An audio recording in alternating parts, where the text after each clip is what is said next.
La Suisse ne fait pas partie de l'Union européenne, mais depuis des années maintenant, elle a signé nombre d'accords bilatéraux avec l'Union européenne qui fait que bien la Suisse est très proche de l'Union européenne. Ce sont des sujets qui ont été signés sur la libre circulation, sur les transports, sur la recherche scientifique, sur la finance, enfin, etc.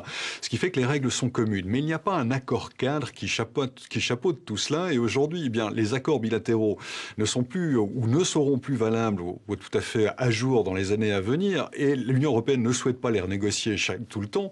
Donc du coup, elle souhaite qu'un accord cadre institutionnel chapeaute désormais les relations entre la Suisse et l'Union européenne. Cette négociation a duré pendant 4 ans entre la Suisse et l'Union européenne et finalement un projet, bien d'accord, a été trouvé, c'était en fin d'année passée, projet qui a été rendu public par le Conseil fédéral qui souhaite une consultation nationale sur le sujet.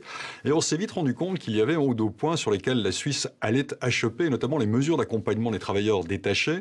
La gauche, les syndicats, la droite du centre, mais aussi bien l'Union démocratique du centre estime qu'en l'état, cet accord ne pourrait pas être accepté par le peuple suisse parce qu'il y a un risque certain qu'on assiste à un dumping salarial, c'est-à-dire que ces travailleurs détachés viennent en Suisse et puis travaillent dans des conditions qui ne soient pas celles des salaires suisses, qu'il n'y ait pas la possibilité de les contrôler efficacement et que du coup, tout le salariat suisse, toute la masse salariale et les salaires suisses baissent. Donc aujourd'hui, on est dans une impasse.